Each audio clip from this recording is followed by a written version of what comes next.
Nous revoici après cette pause dans nos assises ou nos visios du tourisme, toujours au cœur de la destination Saint-Émilion, au cœur de ce magnifique espace du cloître des Cordeliers. Et nous avons changé de plateau et nous sommes dorénavant sur la thématique du tourisme durable. Comment faire le lien entre tourisme et préservation de l'environnement? Qu'est-ce que le tourisme durable? Pour se poser ces questions-là, nous avons plusieurs intervenants. Thomas Chevalier, directeur de l'Office de tourisme de Cluny, que nous allons avoir en direct en visio depuis Cluny. Nous avons sur le plateau Noémie Tano, qui est propriétaire et vigneronne au Château Saint-Ferdinand, qui est à Lussac-Saint-Émilion.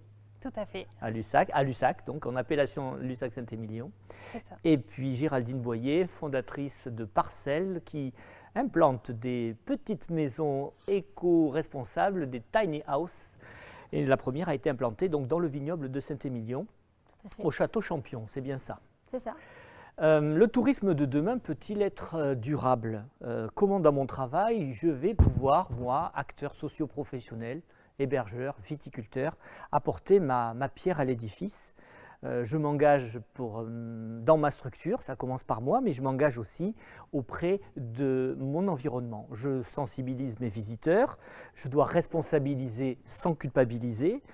Finalement, nous n'avons pas la possibilité de faire du tourisme durable sans vision territoriale. Comment donner du sens à notre travail? Comment donner une qualité de vie, une énergie durable? Comment travailler moins ou travailler mieux, à l'heure où l'avenir de l'industrie touristique est où l'industrie touristique est en train de planifier autour des enjeux et des impacts de cette crise sanitaire, le tourisme durable est au cœur du débat. Peut-on parler de durabilité dans le tourisme alors que l'on doit repenser l'intégralité dans son modèle? Bonjour Thomas Chevalier en direct de Cluny. Je vois que vous avez mis un joli poster pour montrer que vous êtes à Cluny, c'est bien ça? Quand même, j'y suis, voilà, c'est ça. J'aurais pu changer un peu d'orientation, mais pour vous montrer un petit peu plus du patrimoine de Cluny par la fenêtre, mais bon, c'était un peu plus compliqué. Alors Cluny, c'est resté la plus grande église d'Europe pendant 500 ans, qui a été détrônée par Saint-Pierre de Rome, si je ne m'abuse. C'est une abbaye romane, implantée en Bourgogne-Franche-Comté, dans la région Bourgogne-Franche-Comté, en Saône-et-Loire, dans le département 71, c'est bien ça. Cluny attire des C'est ça. centaines de milliers de visiteurs chaque année. Et vous, Thomas, vous avez travaillé à Atout France, à Dijon, puis vous avez développé donc cette délégation destinée au développement de l'industrie touristique sur la région. Aujourd'hui, vous êtes le chef d'orchestre de l'Office de tourisme de Cluny. Combien de salariés travaillent à vos côtés? Nous sommes que 8 salariés, 8. donc c'est un petit office de tourisme en taille. Alors, vous avez fait parler de vous car depuis quelque temps, vous avez souhaité enclencher une révolution éco-responsable à Cluny au sein de votre propre office de tourisme, peut-être pour donner une image d'exemplarité auprès de vos partenaires, de vos prestataires. Est-ce que vous avez dit un jour, je veux accueillir moins de touristes à Cluny? C'est comme ça que ça s'est passé? Il y a- Oui, alors il y a un chemin avant ça, hein, avant de commencer à annoncer des choses de ce style. Euh, oui, voilà, je pense que vous avez fait une très belle présentation de Cluny. Donc, c'est ça, Cluny. C'est à la fois un lieu de tourisme important pour le territoire de Bourgogne, d'une manière générale. En gros, on a le top 3 ou top 4, il est autour de Dijon, Beaune, Vézelay-Cluny, toujours à peu près sur la troisième ou la quatrième place. Et, euh, et en même temps, c'est un territoire rural. Donc j'ai bien aimé les précédents discours sur cette problématique-là, parce que la question est comment joindre les deux bouts entre le fait d'être des ruraux, le fait d'être de petits territoires avec des capacités de charge relativement restreintes, mais aussi des spots touristiques relativement importants. Alors on n'est pas au niveau de Saint-Émilion, mais effectivement, avec des évaluations assez simples, on est capable de dire aujourd'hui que 700, 800 000 touristes par an à Cluny, c'est pas un 20 chiffres, pas un 20 mots, mais un 20 chiffres. Donc ça veut dire que il faut se poser des questions. parce que avoir 5000 habitants dans la commune centre et accueillir ces centaines de milliers de personnes, il faut être clairvoyant sur ses capacités de charge. Euh, mon, mon- Mon parcours professionnel, moi, m'a emmené au tourisme, mais à la base, je suis urbaniste et aménageur du territoire, donc c'est des notions qui m'intéressent énormément. Et on se pose ces questions depuis bien longtemps déjà. Et progressivement, en se posant ces questions, on s'est déjà dit qu'il y avait des limites et que ces limites, parfois, on commençait à les percevoir. Je prends un exemple tout bête. On est à côté de l'axe de Rhône et de la Saône sur lesquels il y a des paquebots fluviaux qui circulent.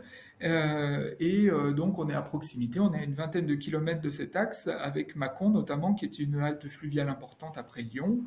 Il y a quelques années, ces croisières-là ont commencé à avoir un développement exponentiel. Et, et, euh, et une grosse partie des paquebots qui passaient avaient pour but d'aller visiter Cluny. Donc, voir arriver quelques unités, puis quelques dizaines de bus de manière coordonnée et pratiquement au même moment sur une destination comme Cluny et parfois sur le marché du samedi matin, ça commence à ne pas passer inaperçu. Donc, ce qu'on peut appeler un tourisme de masse, je mets des guillemets quand même, hein, on n'est pas encore dans des trucs gigantesques, hein, on n'est pas en train d'accueillir un MSC sur le territoire, mais quand même, ça doit nous faire nous poser des questions parce qu'on s'est retrouvé avec des tas de gens qui étaient en contact direct avec leur guide sur le marché, donc avec des oreillettes, etc. Et on avait comme ça des gens qui étaient un peu étanches à ce qui se passait sur ce fameux marché, mais qui étaient au milieu des autochtones, d'autres touristes aussi, de gens qui habitent le territoire en résidence secondaire, etc., etc. Et cetera. Et on a commencé à percevoir à certains moments des gènes par rapport à ce tourisme-là. Donc les questions se sont posées à partir de ce moment-là, la question très rapidement de toute façon de l'écologie était pour nous quelque chose d'important, mais je crois il faut étendre cette notion de l'écologie. Je crois qu'il faut parler peut-être d'un tourisme responsable, j'en entends de plus en plus parler d'un tourisme responsable, c'est-à-dire que il faut largement élargir la problématique à aménagement du territoire, écologie certes, mais par-dessus, il est important de commencer à parler d'un tourisme de sens aussi. J'ai entendu ce mot-là tout à l'heure. Je pense que ça, c'est très très important d'essayer de voir ce qu'on peut faire pour retrouver le sens initial du tourisme, qui est quand même la rencontre, qui est quand même aller vers l'autre, essayer de comprendre son territoire aussi, peut-être de donner quelque chose en arrivant aussi de soi, et notamment un point de vue. Et donc, on est dans quelque chose qui sort du consommatoire dans lequel on a peut-être un peu trop sombré dans les années passées. Donc, il est temps de se reposer des questions par rapport à ça, je crois. Alors, nous avons la même situation, la chance de recevoir des croisiéristes, Oui, nous appelons ça ici des croisiéristes, ces fameux bateaux fluviaux de 135 mètres de long qui accueillent ça. par dizaines de groupes qui viennent après sur la destination. Cluny, est-ce que il y a eu une démarche de dire venez chers touristes, mais dans un site que nous essayons de préserver, et pour ça nous vous obligeons à suivre, ou nous vous recommandons de suivre certains principes, le tri des déchets, un comptage spécifique pour éviter qu'il y ait trop de monde en même temps. Comment vous gérez l'affluence et comment vous gérez aussi ce sens de la responsabilité que vous souhaitez donner? Ouais. On est tout à fait dans ces questionnements actuellement. Alors, il y a des choses qui sont en place, mais pour d'autres raisons. On a appris, par exemple, à utiliser avec le Centre des Monuments Nationaux qui gère une partie de l'abbaye de Cluny. On a appris à gérer depuis l'année dernière et notre fameux Covid. Donc, j'avais dit que je prononcerais pas le mot, mais bon, le voilà. Je crois que tout le monde en parle en ce moment. On a appris à gérer l'horodatage, hein, par exemple. Donc, de fait, on a une capacité de charge écrite d'avance pour le site. Même si ce site n'est pas... quand je parle de centaines de milliers de touristes à Cluny, ils sont loin de visiter tous le site de patrimoine. Il y a plusieurs sources de tourisme à Cluny, notamment le cheval. Il y a aussi une source qui est liée à la présence sur le territoire d'une école des arts et métiers, etc. Donc le patrimoine est la focale majeure, mais au centre des monuments nationaux, en plus, il y a un coût d'entrée. Donc, du coup, on a 135 000 visiteurs dans l'abbaye de Cluny, version centre des monuments nationaux. Donc, ça se gère, hein, ce genre de visitorat. Il n'y a pas de gros problèmes là-dessus. Par contre, oui, je vous entendais parler effectivement de déchets. Là, par contre, on en est juste au stade, pour l'instant, du constat. C'est-à-dire que je suis allé voir mon CIRTOM, donc mon syndicat des ordures ménagères locales. Ce ne sont pas des acteurs qui ont énormément de liens avec nos structures touristiques. Et c'est pas normal. Donc il faut impérativement qu'on commence à changer de focale aussi sur qui sont nos partenaires nouveaux par rapport à un tourisme durable. Et votre syndicat des ordures ménagères doit devenir demain un vrai partenaire. Donc nous, on a entamé ce dialogue et la première chose à faire, c'est un constat. Euh, j'ai demandé à l'animatrice quelle est ta courbe de production des déchets sur le territoire. Ils le savent. Ils savent le nombre de bennes qui sont emportées, etc., à l'extérieur du territoire pour être valorisées, retraitées. Voilà, elle est parallèle à la courbe de fréquentation touristique. Donc une fois qu'on a fait déjà ce constat-là, on est capable de dire oui, il y a quelque chose à faire. Je pense que c'est vraiment important de ne pas partir bille en tête sans avoir fait un peu une sorte de diagnostic, même simple comme celui-là. Il n'y a pas forcément l'idée de mettre un bureau d'études pour faire un diagnostic monstrueux, etc. Mais se faire son propre diagnostic pour voir un peu comment son territoire y réagit par rapport à cette charge touristique. Donc, une fois qu'on a fait ce constat-là, la question c'est qu'est-ce qu'on peut faire? Donc, il y a chez nous un territoire zéro chômeur, et je crois que la première des choses à faire, c'est de ne pas réinventer l'eau chaude et d'essayer de s'insérer le plus possible dans les dispositifs qui existent. Parce que si on commence à refaire des choses spécifiques au tourisme, on risque d'être complètement à côté de la dynamique engagée par les territoires sur la problématique du développement durable au sens large. Donc, le seul problème, c'est que le partenaire touristique n'était pas, ou très peu, voire pas du tout même, autour de la table au moment où on discutait déchets, au moment où on discutait déplacement, au moment où... Voilà, et c'est pas normal. Donc il est important que nous, acteurs du tourisme, on aille vraiment frapper aux portes en disant ne nous oubliez pas quand vous commencez à parler de développement durable parce que vraiment notre activité, elle a un impact fort sur les territoires et c'est loin d'être négligeable, donc il faut absolument parler de tout ça. Je pense aussi à un acteur hyper important, parce qu'on sait que le tourisme, c'est environ 8% du CO2 produit sur la planète, qui est un des indicateurs, mais pas suffisant, parce que les ordures, par exemple, c'est pas du CO2, hein, forcément, enfin pas beaucoup, mais c'est quand même problématique. Donc, admettons qu'on parle de CO2. Sur ces 8% de CO2 qui sont liés à l'activité touristique sur la planète, une très large partie est liée au déplacement, donc au transport. À quel moment on parle vraiment avec les acteurs réels du transport, notamment collectif, mais pas que, sur nos territoires? On nous oublie souvent quand même. Alors ça dépend des territoires, il y en a qui sont peut-être plus impactés que d'autres et plus intégrés que d'autres, mais notamment sur les territoires ruraux, on ne pense pas à nous.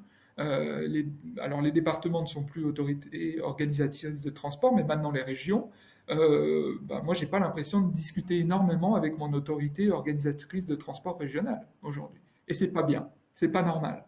Donc, je crois qu'on a un énorme travail pour s'insinuer un peu dans les débats à droite, à gauche, et pour dire coucou, on existe, coucou, on a envie de faire quelque chose pour vous, et vous allez voir en plus l'impact que ça peut avoir, parce que le tourisme est un mode, est une activité impactante pour toutes les activités humaines. Donc vous êtes en train de nous dire que vous avez pris à bras-le-corps le problème des poubelles, le problème de Oui, la mobilité, et notamment en regardant vers d'autres partenaires.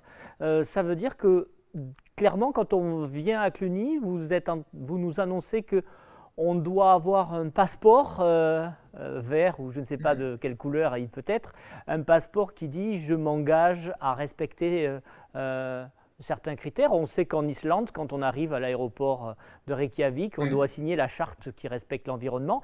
Est-ce que vous avez ce principe-là sur Cluny, ou est-ce que vous êtes en train d'imaginer une nouvelle approche? On n'y est pas. On n'y est pas là-dessus, mais l'approche, elle est un peu différente. Je, je suis pas un homme de charte et d'engagement et de choses où une fois que la signature elle est posée, quelque part le travail il est fait. Je suis beaucoup plus sur le pragmatisme du quotidien. Et un petit exemple. Si on a autant de tourisme, c'est que on a aussi un foyer de visitorat proche très important. C'est-à-dire qu'on a 5 millions d'habitants à 2 heures à Cluny. On est à côté du bassin lyonnais, du bassin genevois. Très rapidement, on peut venir à Cluny pour passer un week-end, voire même une journée en excursionnisme.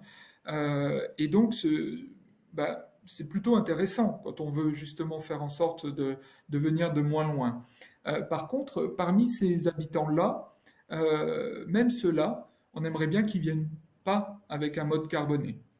Donc, euh, une des idées, c'est de dire, parmi ces 5 millions d'habitants, il y en a pour qui c'est facile de monter dans un train et de prendre la navette de bus qui part de la gare de Mâcon pour venir à Cluny, et d'autres beaucoup moins, parce qu'en fait, ils ne sont pas à proximité eux-mêmes d'une gare.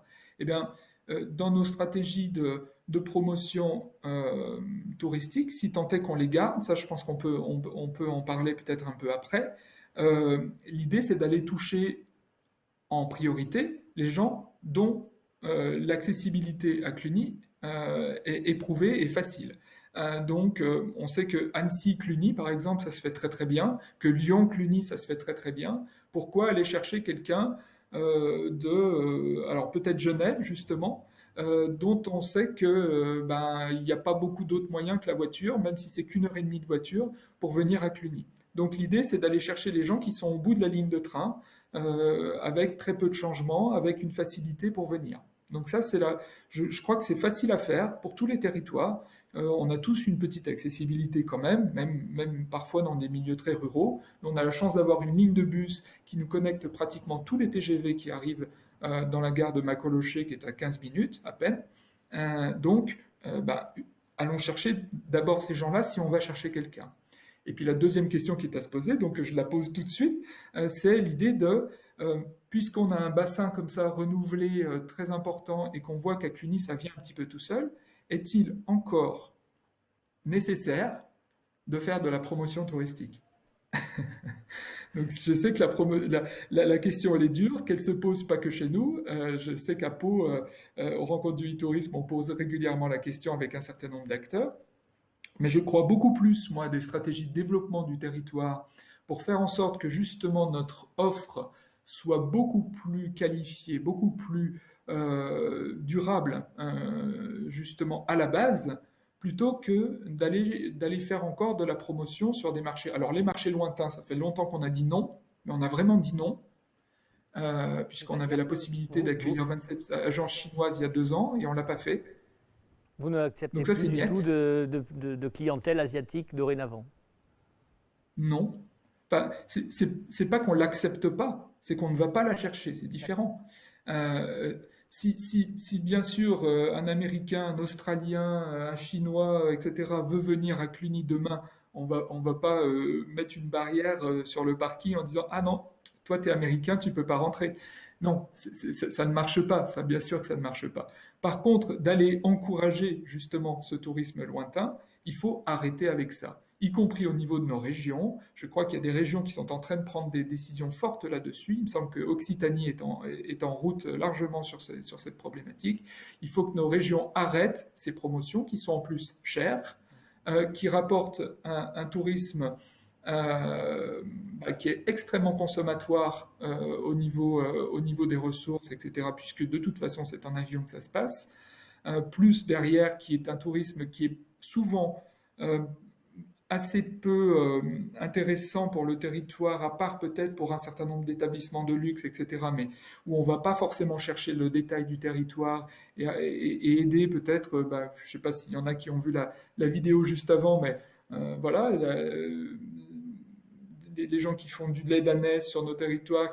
Bon, voilà, il y a de fort peu de chances qui voient passer ces touristes internationaux qui vont venir survoler des territoires comme ils viennent de très loin, et c'est logique, vont essayer de faire un road trip complet en Europe parce que on vient peut-être une fois et on reviendra peut-être pas de sitôt. Donc on veut voir toutes les capitales européennes, plus quelques lieux comme Cluny ou autre. Bon, voilà, je trouve que ça a plus de sens. C'est pas le tourisme qu'on veut demain, je crois pas.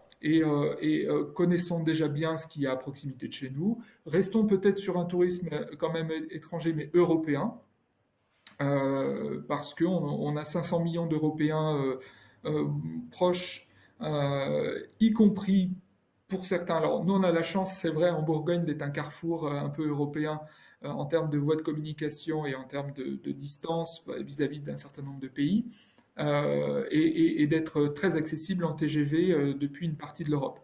Donc, Vous mettez voilà. l'accent sur une clientèle proche, locale.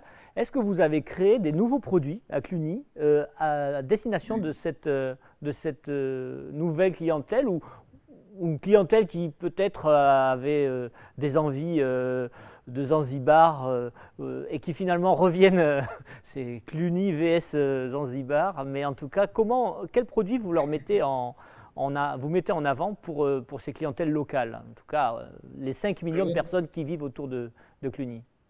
ouais. Et ben ça, c'est la vraie problématique. C'est pour ça il faut basculer de la promotion au développement si on veut travailler là-dessus. Parce que les moyens, déjà sont comptés. On est des territoires, enfin nous, on est un territoire rural en tout cas, donc on n'a pas non plus des moyens gigantesques pour l'office de tourisme. Donc si on commence à passer à plusieurs dizaines de milliers d'euros dans de la promotion, c'est autant qu'on n'arrivera pas à mettre sur le développement du territoire. Donc cette espèce de basculement des moyens qu'on mettait précédemment sur la promotion vers des moyens en développement, c'est le préalable à ce travail fin sur le territoire. On monte par exemple un certain nombre d'actions sur le territoire, des fois très simples. Moi je pense que justement on va vers des choses, on va vers du moins mais mieux, hein, je l'ai entendu dans votre discours là, c'est quelque chose qu'on prône, c'est-à-dire on veut améliorer les choses, mais on n'en veut pas plus, on veut du mieux. Ça, je crois que si on se garde ça comme mantra, moi, ce mantra, c'est pas moi qui l'ai inventé, c'est un certain Marc Halevi, H-A-L-E-V-Y pour ceux qui veulent chercher sur Internet, qui est un philosophe de la complexité, un physicien de la complexité, et un philosophe également, et qui nous raconte en fait ce qui est en train de nous arriver. Et ça fait depuis les années 80 qu'il raconte ce qui va nous arriver dans les années 2000, 2020. Donc ce qui nous arrive actuellement, il l'avait parfaitement imaginé. Et il est en train de nous raconter aujourd'hui ce qui va encore nous arriver dans les 20 ans qui viennent. Donc je pense que c'est ça fait partie des gens qu'il faut écouter aujourd'hui, parce que c'est des prospectivistes dont on sait déjà qu'ils avaient bien fait leur prospective par le passé, et donc, ou a priori, qui sont probablement très bons pour nous dire ce qui va se passer dans les 20 ans qui viennent, voire même dans les 2 ans qui viennent. Ce moins mais mieux, il faut se l'appliquer sur le développement. C'est-à-dire, on n'en veut pas plus, donc stop la promotion, mais on en veut mieux, donc développement sur les territoires. Et dans ce développement, il y a des choses fort simples. Je prends un exemple, on a énormément d'artisans d'art, comme vous l'avez peut-être vu dans la vidéo qui est passée, sur le territoire. Ces artisans d'art, ils sont assez peu visibles, fréquentés, ils sont disséminés sur le territoire, donc il y a des actions à mettre en place pour avancer. Tout simplement, dans les villages où il y a pas mal d'artisans d'art, on les fédère, on fait des événementiels pour faire en sorte que d'un seul coup, c'est un peu les portes ouvertes très régulières sur le territoire, et par-dessus, on ajoute tout ce que le territoire sait faire, d'animation en termes de culture, donc avec des concerts, avec des choses comme ça, plus des petits concepts sympas. On s'est rendu compte qu'on avait dans toutes ces communes des lavoirs, par exemple, qu'on n'avait pas de spa sur le Clunisois, à part dans quelques petits établissements. Et du coup, on fait des spas de village. Donc, on a lancé ce concept l'été dernier dans un tout petit village. Et donc, on a rempli le lavoir, on l'a mis en eau. On a essayé de chauffer l'eau comme on pouvait, et c'était assez sympa. Du coup, on a fait un barbecue au centre du lavoir. Il y a des photos qui doivent circuler sur Internet. Et on a fait quelque chose qui est de l'ordre de la convivialité entre les gens qui habitent sur le territoire, entre ceux qui sont venus voir les artisans d'art, qui peuvent être des touristes, qui peuvent être des résidents secondaires, qui peuvent être toutes sortes de gens. Et cette espèce de mixité, de rencontre, d'aller chercher la rencontre avec l'autre, encore une fois, de redonner du sens à ce tourisme-là. Alors c'est sûr, on est loin de la masse, hein. On a peut-être sur ce spa de village eu 70-80 personnes qui sont venues en profiter, mais l'idée c'est d'avoir ensuite de la récurrence et donc d'avoir comme ça des spots en permanence sur le territoire où il se passe quelque chose et sur lequel on va vers ce tourisme de sens. Alors, Par-dessus, l'autre action... Oui. Thomas, vous êtes en train de nous donner plein de bonnes idées sur donc l'accueil de cette Ouais. clientèle locale en mettant de l'expérience, en mettant du sens, en mettant Oui. peut-être votre passion au cœur de votre métier. Une dernière question, après je reviendrai quand même pour vous poser des questions de la part de nos participants qui sont en ligne. Une dernière question concernant l'implication de Cluny sur le développement local. Votre lien avec le réseau économique est fort. Vous vous entendez bien ou vous vous regardez en ennemi? Non, pas du tout. On s'entend très bien. On a la chance, comme on a du tourisme, je l'ai entendu tout à l'heure hein, dans vos débats, donc on a exactement les mêmes problématiques. On a des commerces d'une ville de 15-20 000 habitants dans une ville de 5 000 habitants. C'est lié à la présence du tourisme. Donc ça s'appelle du développement, du vrai développement local. Et ça s'appelle aussi vivre à la campagne avec de beaux services grâce à une activité qui est le tourisme. Donc ça, il faut absolument le préserver. Nos commerces, ils ont ça dans la tête. Quand on commence à mettre en place un dossier comme celui de la fabrique à visite qu'on est en train de monter à Cluny, qui a l'idée de développer beaucoup plus de sens dans sa visite, d'essayer de creuser des choses, eh bien, dans la fabrique à visite, il y a le commerce du Moyen Âge à aujourd'hui. Voilà. Des thèmes comme cela doivent redonner du sens à pourquoi ils sont là, comment ça fonctionne, comment on a développé dès le Moyen Âge l'idée que faire passer un maximum de gens devant des vitrines, c'était assurer la pérennité des commerces. Eh bien, quand on commence à regarder un petit peu ça, puis qu'on commence à en parler, y compris aux visiteurs, mais aussi aux gens du coin et à nos commerçants, on remet du sens à tout ça. On comprend où le touriste se place, où il doit rester et où il ne doit pas déborder. Voilà. Donc, Merci. il faut joindre les morceaux en permanence et redonner de la cohérence à tout et surtout faire des croisements. Je crois pas du tout aux choses en silo et complètement cloisonnées. Merci Thomas, vous restez avec nous Un plaisir. depuis Cluny pour nous tourner vers Noémie Tano, qui est ingénieure agronome, viticultrice, passionnée par la nature et les petits bonheurs simples de la vie, pourrait-on dire. C'est très bien résumé. Au château Saint-Ferdinand, donc, qui est situé à Lussac, Noémie, vous êtes la représentante d'une transmission entre deux femmes. Annette, qui vous a vendu une propriété qu'elle avait exploitée pendant plus de 30 ans, et elle a souhaité vous transmettre donc les clés et les secrets de sa propriété. Innovation, méthode ancestrale, féminité font aujourd'hui le nouveau château Saint-Ferdinand qui est à Lussac, un château peu connu sur notre destination Saint-Émilion. Donc vous arrivez, toc toc, bonjour, c'est moi, et avec votre allure fière et vos idées, vous avez envie d'impliquer votre château dans le no-tourisme, peut-être en utilisant aussi le développement durable. Comment faites-vous ?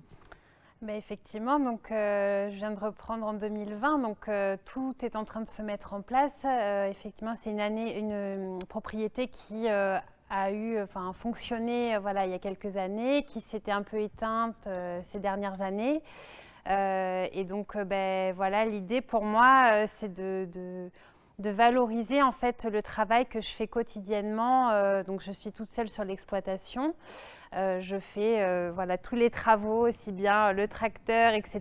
Et du coup, pour moi, c'était important de pouvoir communiquer et échanger avec mes futurs clients, puisque pour l'instant, mon premier millésime 2020 est en cours d'élevage. Mais pour moi, ce métier n'a pas de sens s'il n'y a pas d'échange en fait avec les gens. Et donc effectivement, l'entrée du tourisme, pour moi, et donc je suis vraiment sur, je ne sais pas si on peut dire un petit tourisme, mais je veux un tourisme de qualité, on va dire. Je préfère me projeter sur des projets où je vais accueillir des petits groupes pour être en mesure justement d'expliquer ce que je fais dans mon vignoble, que de me projeter sur des choses complètement gigantesques, voilà, parce que c'est ce qui me ressemble. Donc voilà. vous avez une propriété de combien d'hectares? Donc j'ai 6 hectares en Lussac-Saint-Émilion. Et donc effectivement, c'est une propriété sur laquelle j'habite avec mes enfants. Et j'ai une chance, on va dire, c'est qu'avant d'être vigneronne, donc je ne suis pas issue d'une famille de vignerons, avant d'être vigneronne, j'ai été maman et j'ai été touriste. Et donc du coup, j'ai cette entrée, on va dire, cette vision, voilà, par ce biais-là. J'ai été aussi avec mes enfants visiter Saint-Émilion, etc. Et je me suis toujours dit, du coup, mes enfants s'ennuient vraiment beaucoup quand je suis en dégustation dans les châteaux. Donc, j'avais envie d'avoir cette entrée, on va dire, famille, cette entrée environnement aussi, parce que c'est ce qui me correspond et c'est ce que je mets en place, plutôt que cette entrée vin, on va dire, voilà, qui est très bien aussi par ailleurs. Je veux dire, voilà, il y a des choses formidables qui se font sur le territoire. Mais voilà, j'avais envie d'apporter ma petite touche personnelle de maman, on va dire, plus que de vigneronne. Donc vous avez créé des visites Voilà. spécifiques pour les familles, pour les enfants? Oui, tout à fait. Alors, qui devrait démarrer voilà, au printemps. Donc, où en fait, sur la propriété, j'ai la chance en plus d'avoir les vignes, d'avoir des prairies, des forêts. Et donc, celles-ci, j'ai voulu les valoriser en fait avec la Ligue de protection des oiseaux. Donc, j'ai signé une charte de partenariat qui dure 3 ans. Donc avec la LPO, et l'idée c'est de pouvoir justement montrer aux enfants et aux familles les oiseaux qu'on a dans le vignoble. Donc c'était vraiment l'entrée nature, de se dire ok, on a des vignes, on a du vin, on a peut-être une super qualité, voilà, mais qu'est-ce qu'on a tout autour de nous en fait, et comment on peut se positionner un peu en hauteur et se dire voilà, on a cette chance d'avoir un territoire formidable et de pouvoir observer et de prendre le temps aussi d'observer ces choses qui nous entourent. Voilà, de pas. Donc, en fait, ce côté très sensoriel, on va dire, sur le vin, bien sûr, il y aura une partie, voilà, dans le chai où on pourra voir ce qui se passe dans le chai, dans les vignes.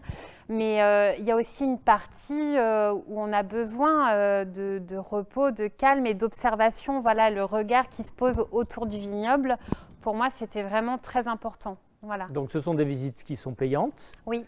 À destination des familles, en petits groupes. Oui. Comment vous faites pour attirer justement la clientèle? Est-ce que vous avez des canaux de diffusion différents? Est-ce que vous cherchez, comment vous contactez cette clientèle Eh bien, écoutez, alors pour l'instant, j'ai 2 canaux, on va dire, principaux. Donc, j'ai l'Office du tourisme, auquel j'ai adhéré, justement pour pouvoir créer cette visibilité et puis m'ancrer vraiment comme un acteur du territoire, voilà, par ce biais-là. Et puis aussi, pour l'instant, je me sers des réseaux sociaux puisque je suis connue de personne. Personne ne connaît mon nom, on va dire. Et puis le château, effectivement, il a été un petit peu oublié. Donc, il faut vraiment que je puisse parler voilà, de moi. Et ce qui est finalement intéressant aussi dans les retours que j'ai du regard des gens, c'est que j'ai commencé presque 1 an à l'avance à communiquer sur le château Saint-Ferdinand avant même d'avoir du vin. Donc en fait, j'ai pris cette habitude de parler de plein de choses, de tout ce que je vais faire sans finalement parler forcément du vin en fait. J'attaque vraiment l'angle sous un œil différent. Donc vous communiquez beaucoup. Oui, je communique beaucoup. C'est un conseil que vous pouvez donner. Sur quel réseau? Là, principalement Instagram et Facebook. Après, j'ai des publications, on va dire, un peu plus professionnelles sur LinkedIn. Voilà, mais pour l'instant, c'est vraiment voilà, on va dire les deux réseaux. Le troisième, un peu plus anecdotique, mais voilà, principaux que j'utilise. Est-ce que vous êtes posé la question comment récupérer une partie de la clientèle qui vient sur la cité médiévale de Saint-Émilion pour les faire venir au château Saint-Ferdinand? Eh bien alors pour l'instant, disons qu'effectivement, je me pose la question de me dire, bon, je suis un petit peu loin, je me sens loin, on va dire, pourtant je suis très près, je suis à 15 minutes, mais oui, je me sens un petit peu loin, je suis dans un lieu qui est très préservé, qui est un peu isolé, voilà, un peu même en retrait du bourg, on va dire, de Lussac.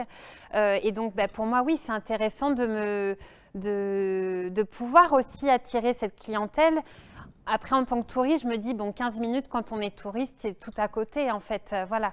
Et l'idée, c'est de proposer justement des choses différentes pour attirer ces personnes-là. Et après, j'ai aussi quand même très envie d'attirer des gens qui sont déjà rien que sur Lussac, en fait. Voilà, quand on parlait tout à l'heure de tourisme local. Et donc, du coup, par exemple, voilà, j'ai proposé à l'école de Lussac, aux enfants de l'école, de venir gratuitement pour justement commencer à parler de moi et que, les enfants, finalement, à chaque fois, ils sont toujours moteurs dans la démarche touristique, de rentrer à la maison, de dire, tu sais pas ce que j'ai vu aujourd'hui. Et d'ailleurs, je croise des parents d'élèves qui me disent, dis donc, tes filles, elles n'arrêtent pas de nous parler. Du coup, nos enfants nous bassinent pour venir voir le château Saint-Ferdinand. Donc, je me dis, c'est très bien, finalement, l'entrée des enfants, l'entrée famille, c'est parfait comme canal de communication en fait. Ça se fait très doucement par contre. Mais... Donc vous êtes actrice du tourisme, mais quand vous allez dans un site touristique comme à Cluny, dont Thomas nous a fait rêver en nous parlant de ce site de haute importance sur la Bourgogne, quand vous allez avec votre famille en Bourgogne, à Cluny par exemple, qu'est-ce que vous cherchez à trouver ? Forcément, je cherche des choses qui, moi, vont me parler, vont me ressembler. Forcément, quand on a des enfants, alors on a envie d'avoir, nous, des activités d'adultes, on va dire. Donc, voilà, mais il faut qu'on fasse un compromis, justement, pour qu'il y en ait un peu pour toute la famille. Et après, c'est vrai que moi, je suis quand même très axée sur des activités nature. Voilà, même avec les enfants. Je trouve que les enfants, c'est un moment de partage. Voilà, on a envie de découvrir des choses aussi à travers leur regard un peu innocent, entre guillemets. Donc, oui, moi, je suis quand même très attirée par tout ce qui est activité nature. Voilà, je sais pas, des randonnées, des balades en canoë, et puis les activités aussi culturelles. Voilà, si on prend Cluny, les activités historiques. Faut qu'il y ait, pour moi, en tant que touriste, en tout cas, c'est bien qu'il y ait voilà, que ça soit dynamique quand même. Voilà, c'est vrai que c'est dur aussi d'avoir ce côté histoire. D'ailleurs, du coup, je propose aussi une visite donc là qui est plutôt nocturne, puisque donc à Lussac, en fait, on a quand même une histoire qui est empreinte d'une culture un peu celte. On a les mégalithes, etc. Donc du coup, moi, l'idée, c'était aussi de faire rentrer ce biais d'histoire, mais avec un peu de poésie, en se promenant le soir au crépuscule. Donc, voilà. Une visite au crépuscule de la propriété. Voilà, c'est ça. Alors, je me tourne vers Thomas. Est-ce qu'à Cluny, vous avez vous êtes en capacité de répondre à la demande de Noémie et de sa famille en termes de visite un peu familiale ou en tout cas éco-responsable ? Oui, tout à fait. On a monté il y a quelques années un jeu qui s'inspire en fait de notre patrimoine. On a un personnage dans l'église qui est juste à côté de l'office de tourisme et qui s'appelle Pidou Berlu. Donc il n'y a pas mieux pour essayer d'attirer la curiosité des enfants. Et ce personnage, il a trois visages, donc il est vraiment un peu particulier. C'est celui qui voit tout, qui entend tout, qui sait tout. Et donc, malheureusement, il est coincé dans la pierre par des méchants dragons de la Maison des Dragons juste en face. Et donc, voilà, on joue pendant 2 heures dans les rues de la ville avec le patrimoine et avec très, très peu de choses. Et donc, on emmène avec soi un petit sac. Il y a 2, 3 petits objets très simples à l'intérieur et les enfants jouent avec ça. Ça a été vraiment un souhait, par exemple, là, pour des questions d'écologie aussi, mais aussi pour ce côté déconnexion et reconnexion avec le vrai, de ne pas aller vers le numérique pour ce jeu pour les enfants, par exemple. Et puis après, on a un label départemental qui s'appelle Aventure Môme et qui référence, qui sélectionne, qui regarde beaucoup les activités pour les enfants. Dans la vidéo que vous avez vue tout à l'heure, la randonnée avec les ânes, la découverte des ânes, etc., ça en fait partie. Et il y a énormément d'activités comme ça qui, moi je trouve, sont souvent sur de la simplicité. Je crois que si on veut parler d'écologie, il faut parler aussi de simplicité. Donc j'aime bien effectivement le discours que j'entends, et j'aimerais bien être avec vous d'ailleurs, mais Ouais. voilà, que j'entends tout de suite pour pouvoir discuter de tout ça. Donc ça veut dire que si on prend un papier, un crayon, à Cluny en tout cas, c'est pas ringard. Et on peut tout à fait profiter d'une visite, même ça n'empêche pas non plus le digital et le développement du numérique par ailleurs. Tout à fait. Nous accueillons Géraldine. Géraldine Boyer, bonjour, bienvenue sur ce plateau dans le cloître des Cordeliers à Saint-Émilion. Géraldine, vous avez été directrice marketing pour le Club Med, c'est bien ça, et Sofitel en Australie, en Asie. Donc vous avez un petit peu travaillé dans le monde entier sur un univers de grand tourisme, de tourisme plutôt de masse. Oui. Et puis vous faites un petit comeback dans la région pour dire à partir de 2019, en plein cœur des vignes, et si nous vivions sur un autre temps en installant donc des tiny house. Tiny house, vous pouvez nous expliquer le concept, Géraldine? Bien sûr. Donc les tiny house, c'est des maisons, des micro-maisons écologiques qui sont conçues en fait pour être mobiles. Donc elles peuvent être installées un peu n'importe où, très facilement. Et c'est surtout qu'elles sont, du moins les nôtres, sont 100% autonomes et construction française en bois. Donc c'est pour ça qu'elles sont écologiques, puisqu'on a des panneaux solaires sur le toit, des toilettes sèches pour les toilettes et on récupère l'eau de pluie pour la douche. Donc une tiny house installée au milieu des vignes, vous avez choisi un partenaire? Oui, alors on a un constructeur dédié pour les tiny house et nous, le concept, c'est d'installer ces petites tiny house au milieu de la nature chez les agriculteurs pour justement recréer le lien avec les agriculteurs et offrir un tourisme responsable, local et surtout vertueux, puisque en fait, on installe ces petites maisons sans investissement de la part des agriculteurs et eux perçoivent une commission sur les ventes. On s'occupe de tout ça pour eux. Donc ça permet vraiment de recréer du lien et d'avoir des voyageurs responsables sur leur terre. Donc c'est vous qui installez la petite maison autonome, la tiny house, et vous l'installez chez un viticulteur ou un agriculteur partenaire qui va vous mettre à disposition le terrain. Oui. Qu'est-ce qu'il va devoir mettre d'autre à disposition? Son temps, son expertise, sa passion. On travaille qu'avec des gens vraiment passionnés et passionnants qui ont envie de partager et d'accueillir sur leur terre. Donc forcément, ça va être du temps pour l'accueil des clients qui n'est pas obligatoire puisqu'on utilise, on triche un petit peu, la digitalisation pour donner toutes les informations aux clients avant l'arrivée. Donc ça libère aussi l'agriculteur de la charge de l'accueil du client s'il n'est pas disponible. En revanche, il s'occupe d'amener, ou elle s'occupe, parce qu'en l'occurrence pour Saint-Émilion c'est une femme, d'amener les petits déjeuners, les paniers repas, s'il y en a, ou paniers apéritifs, vin, selon le terroir local, et surtout partager un peu de son temps de façon assez naturelle sur l'expertise. Donc en l'occurrence à Saint-Émilion, c'est une visite du Château Champion avec dégustation des vins du domaine. Mais demain, on peut très bien penser le même concept dans une autre destination avec une expérience totalement différente. Donc aujourd'hui, votre expertise est une expertise haut de gamme. Vous proposez un concept, est-il haut de gamme aussi? Pas vraiment, justement. Pas vraiment. C'est tout le positionnement de Parcelle, c'est vraiment de rester aussi accessible en termes de prix. On est sur un hébergement classifié comme insolite, qui pour moi en fait n'est pas du tout insolite, c'est plutôt minimaliste, j'ai envie de dire. Puisque vous avez dans cette micro-maison tout comme un petit appartement et que ce soit un pied-à-terre à la nature. En revanche, je n'ai pas envie de le positionner en tant que haut de gamme parce que je veux que ça reste accessible pour les citadins ou les locaux qui veulent venir séjourner et redécouvrir le terroir français. Donc aujourd'hui, on est à 140 € la nuit pour Saint-Émilion, ce qui reste correct. Tout à fait, c'est accessible. Donc vous proposez ce concept. Est-ce que pour vous, c'est une des premières pistes vers un développement futur du tourisme? Oui, c'est très important. Pour moi, c'est vraiment de vrai pour un tourisme responsable et surtout un tourisme vertueux. Donc pour moi, c'est très important de travailler avec tous les acteurs de la chaîne, hein, que ce soit les constructeurs, les agriculteurs et les voyageurs, sur un modèle de tourisme où chacun est gagnant.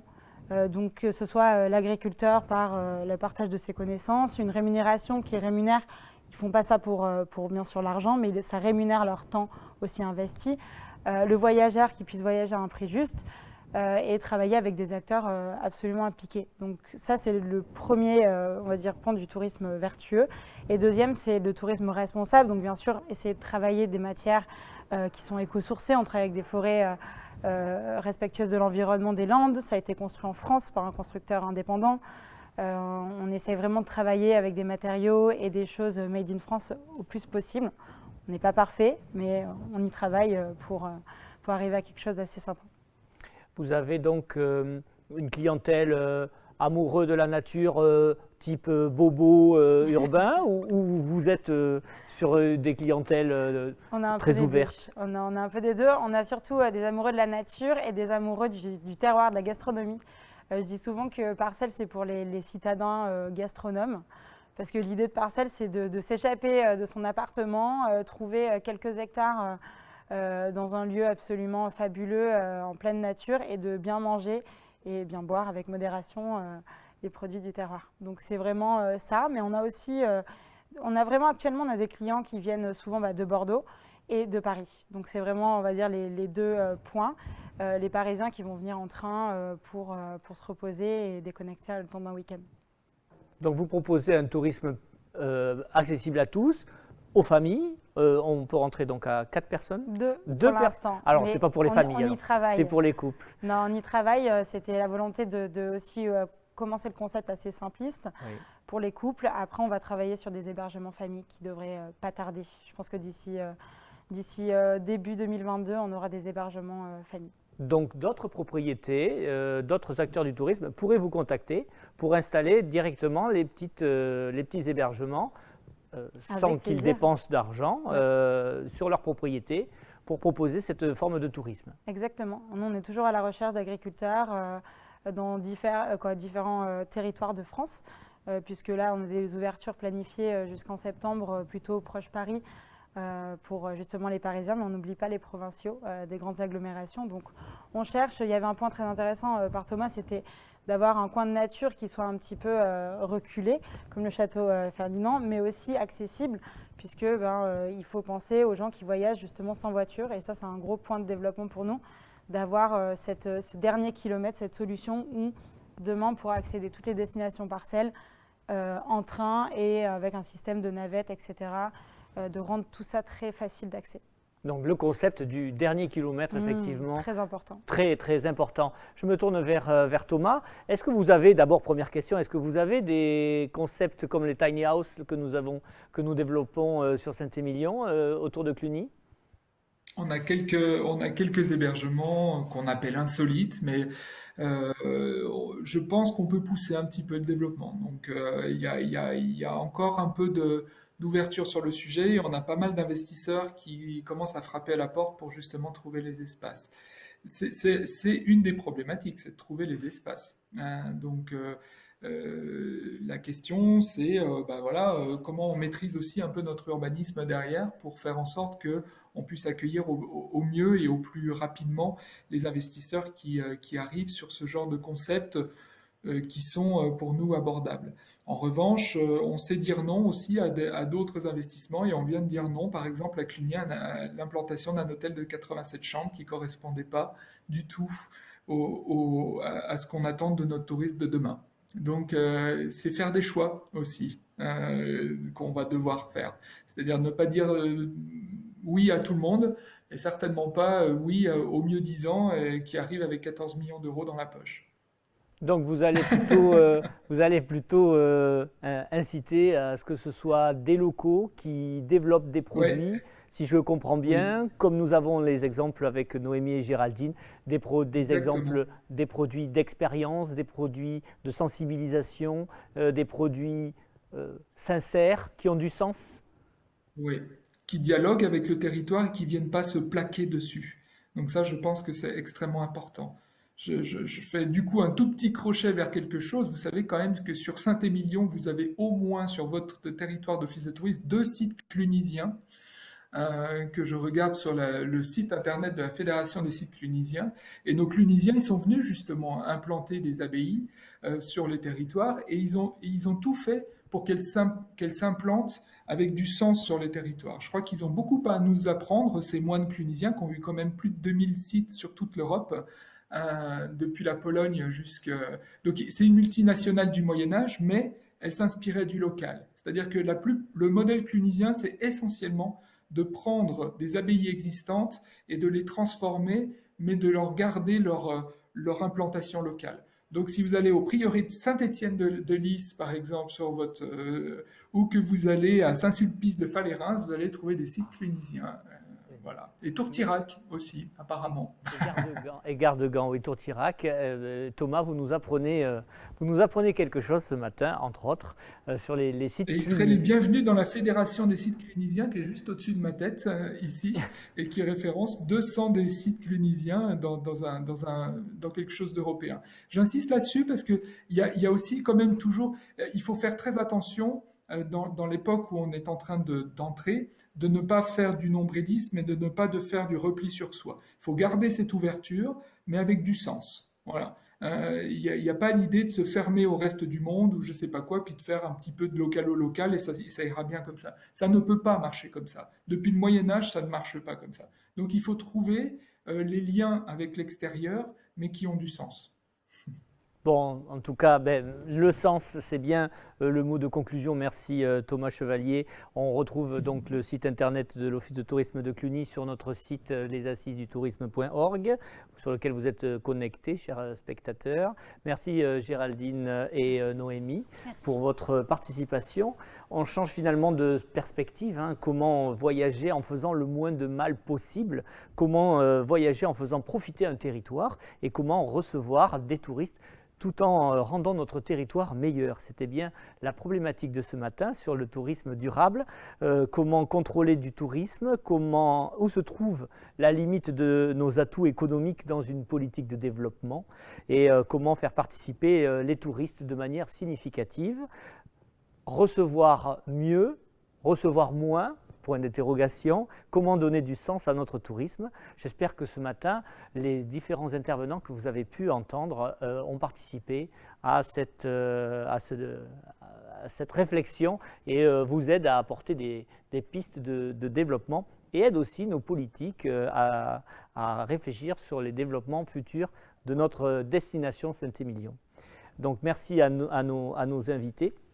Il me reste à remercier le Cloître des Cordeliers qui nous a permis de nous accueillir dans ce site pour la matinée. Je vous rappelle que pour sa programmation 2021, je discutais avec Stanislas Catio qui met en place ces fameux DJ résidences pour les mois de juillet pour les soirs et ces fameuses soirées électro dans des échelles correctes et surtout de 18h à 22h. N'hésitez pas à consulter la page de nos invités sur le site. Je remercie encore une fois l'agence Culte pour la technique, toute son équipe qui a permis la diffusion de cette vidéo.